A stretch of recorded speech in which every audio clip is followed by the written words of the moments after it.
રજાઓમાં ખનીજ માફિયાઓ પર તંત્રનો ત્રાટકતો પ્રહાર. માત્ર 24 કલાકમાં 33 વાહનો ઝડપાયા. છોટાઉદેપુર જિલ્લામાં લાંબી સરકારી રજાઓ દરમિયાન ગેરકાયદેસર ખનીજ પરિવહન અટકાવવા છોટાઉદેપુર જિલ્લા કલેક્ટર ગાર્ગી જૈનના માર્ગદર્શન હેઠળ જિલ્લા વહીવટી તંત્ર દ્વારા વિશેષ તપાસ હાથ ધરવામાં આવી હતી. જિલ્લાના વિવિધ વિસ્તારોમાં કરવામાં આવેલી કાર્યવાહીમાં માત્ર 24 કલાકમાં ગેરકાયદેસર ખનીજ પરિવહન કરતા 33 વાહનો ઝડપી પાડવામાં આવ્યા હતા, જેમાં 16 ટ્રેક્ટર અને 17 ટ્રકનો સમાવેશ થાય છે. જિલ્લા વહીવટી તંત્રે સ્પષ્ટ જણાવ્યું છે કે ગેરકાયદેસર ખનન અને ખનીજ પરિવહન સામે શૂન્ય સહનશીલતાની નીતિ યથાવત રહેશે અને કાયદાનો ભંગ કરનાર સામે કડક કાર્યવાહી કરવામાં આવશે. રિપોર્ટર શકીલ બલોચ દ્વારા, છોટાઉદેપુર.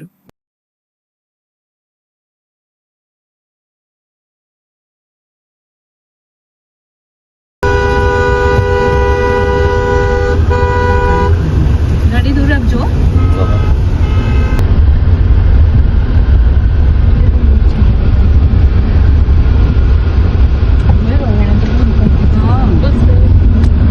અને નંબર બી નથી. લઈ લો ટ્રેક્ટર.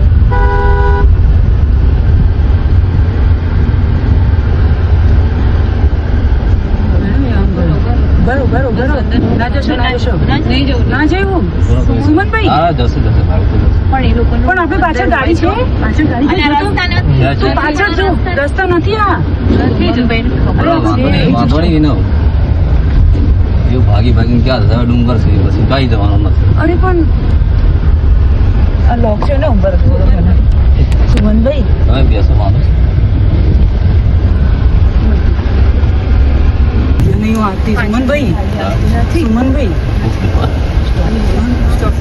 સુમનભાઈ સ્ટોપ કરો. બરોબર વાંધો નહીં. ના તમે સ્ટોપ કરો. કોઈ નથી આપણી પાછળ ગાડી. ગાડી પેલી તો ના આવે તો એટલે જ કહું છું કે સ્ટોપ કરો તમે. આને પાછળ જઈને શું મતલબ આવવાનો? હે પાછી જવા દો. આગળ રસ્તો નીકળે છે.